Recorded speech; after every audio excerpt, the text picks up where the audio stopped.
Bonjour à tous et à toutes.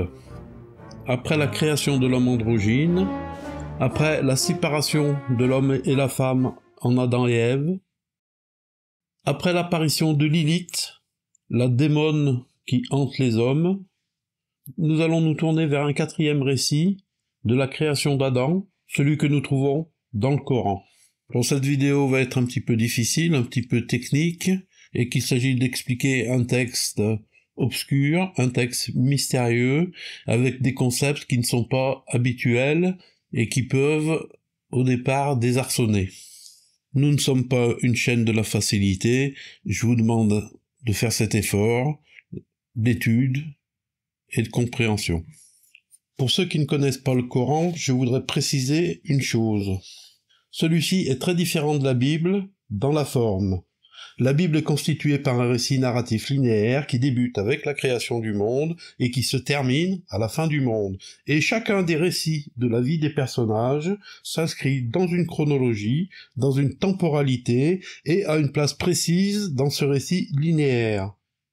Ce n'est pas du tout la même chose dans le Coran, où les personnages sont évoqués, convoqués au gré des circonstances, ils apparaissent, ils disparaissent, et le narrateur parle d'eux à des auditeurs qui les connaissent déjà, à travers les récits bibliques.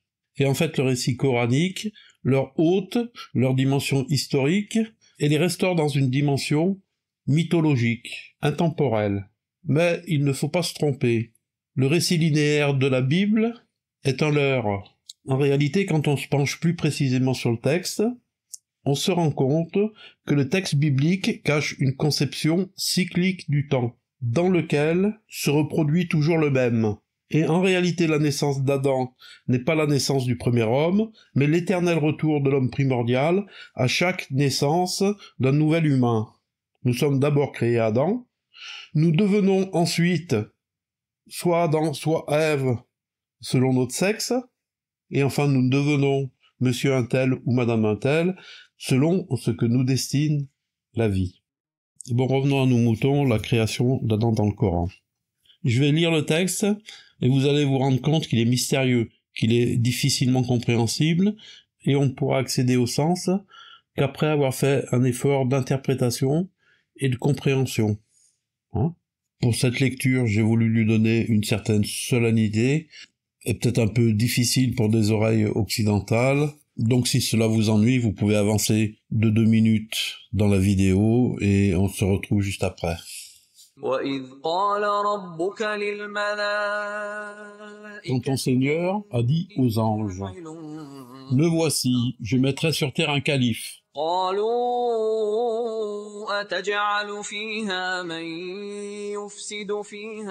Ils ont dit, y mettras-tu quelqu'un pour la corrompre et répandre le sang, quand nous, consacrés à toi, nous glorifions ta sainteté? Il dit, me voici, je sais ce que vous ne savez pas.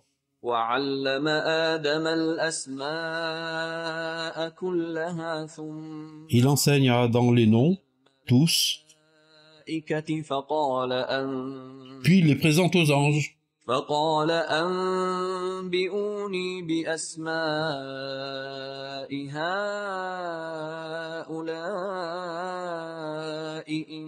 Il dit, proclamez leur nom si vous êtes véridiques. Ils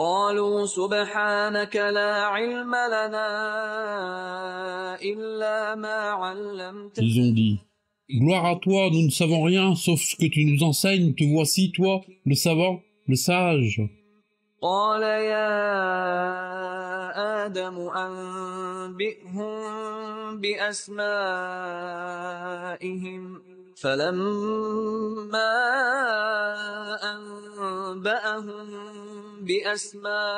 Il dit, ô et Adam, proclame leur nom.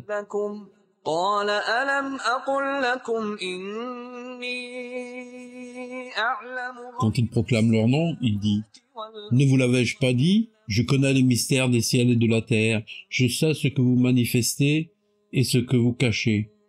Quand nous avons dit aux anges, prosternez-vous devant Adam. Ils se sont prosternés. Mais Iblis a refusé, il s'est enflé étant parmi les effaceurs. وقلنا يا آدم اسكن Bon, il s'agit d'un dialogue entre Dieu et les anges à propos de la création d'Adam. Dans un premier temps, Dieu avertit les anges, il leur dit « Je vais mettre un représentant sur terre, un vicaire, un calife ». Comme s'il voulait mettre sur la terre une incarnation divine, qui va avoir le rôle de régir le monde en son nom.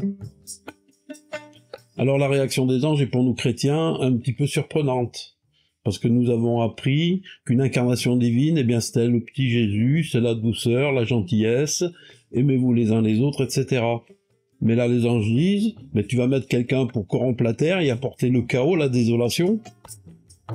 Mais quand on y réfléchit, cette réponse des anges n'est pas idiote du tout. Parce qu'on l'a vu encore dans la dernière vidéo au Saturne qui dévore ses enfants, eh bien la toute-puissance est quelque chose de dangereux. Dieu dit dans le Deutéronome, « Je suis un feu dévorant ». Il se fait appeler Yahvé Sabaoth, le Dieu des armées, parce que c'est lui qui décide des guerres, c'est lui qui décide de la victoire ou de la défaite. Il envoie s'il veut des tempêtes de pluie, des tremblements de terre ou des raz-de-marée. Il fait tomber les murs de Jéricho et anéantit sous le feu de soufre Sodome et Gomorrhe. Et il demande encore de découper en rondelles ses ennemis. Donc les anges ont peur d'un homme avec un tel comportement. Mais Dieu les rassure, leur dit « Je sais ce que vous ignorez ». Nous verrons plus tard de quoi il s'agit.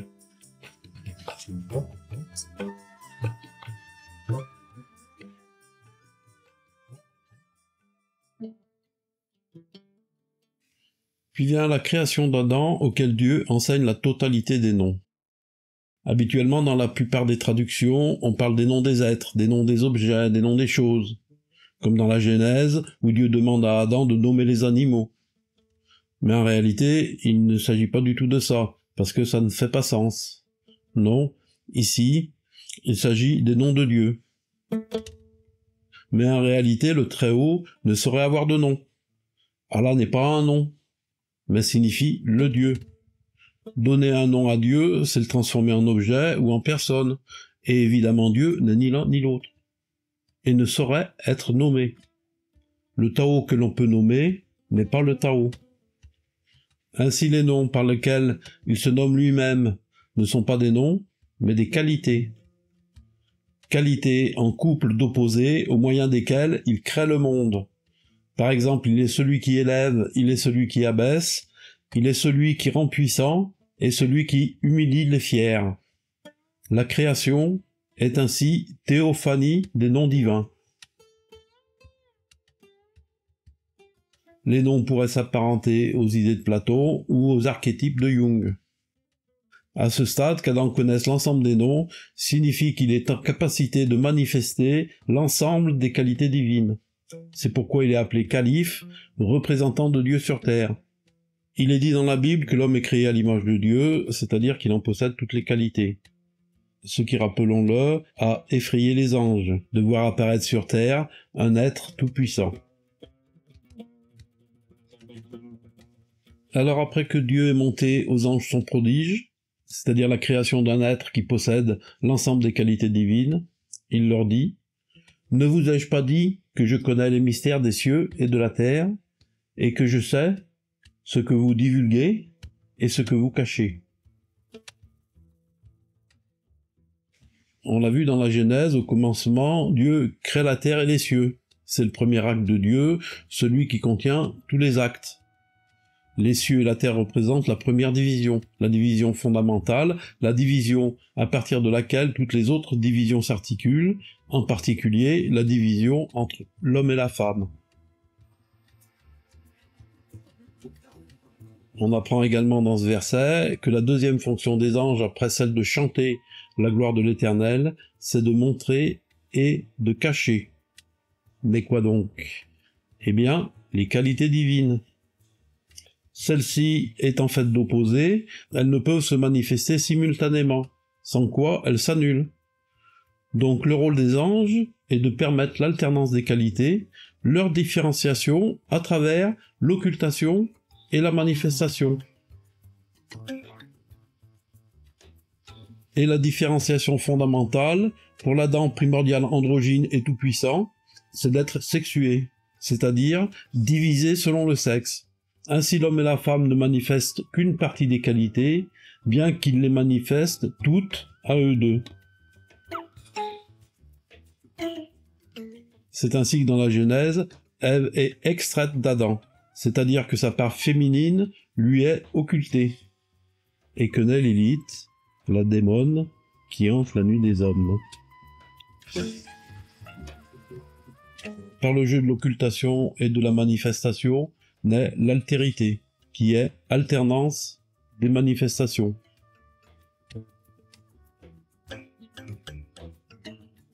Mais le travail des anges, de masquer et de montrer, ne se limite pas à l'altérité. Parce que si les qualités opposées ne peuvent se manifester ensemble, elles peuvent se manifester en alternant dans le temps. Par exemple, le plaisir sexuel provient de l'alternance des qualités, du pénis qui de Yang, le guerrier, passe à Yin, le prisonnier, quand il est avalé par le vagin. Et le passage pour le vagin de Yin, le réceptacle, au Yang, qui enserre le pénis. La répétition cyclique de l'alternance des qualités provoque le plaisir et la jouissance.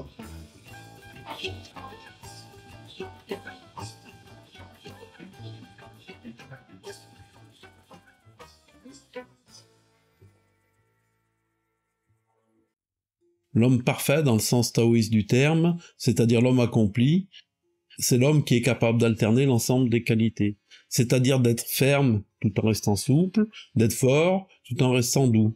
Comme on le retrouve dans la devise chevaleresque, la véritable force est celle qui protège.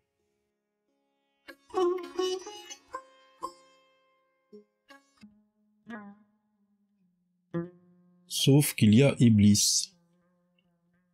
Par la suite, Dieu demande aux anges de se prosterner devant Adam, c'est-à-dire de se mettre à son service.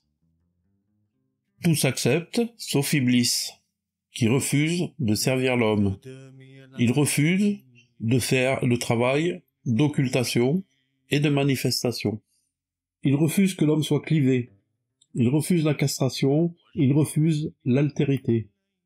C'est à cause de ce refus qu'il est nommé l'effaceur, le menteur, le négateur. Et sa pensée, son dire, ne peut être fait que de mensonges, parce que son âme doit sans cesse se battre contre la possibilité que la réalité se révèle. يا أيها الناس اتقوا ربكم الذي خلقكم من نفس واحدة Au nom de Dieu, le clément, le miséricordieux, ô les humains, frémissez de votre Seigneur, il vous a créé de seul être, et de lui, il a créé son épouse, suscitant des deux, femmes et hommes, nombreux.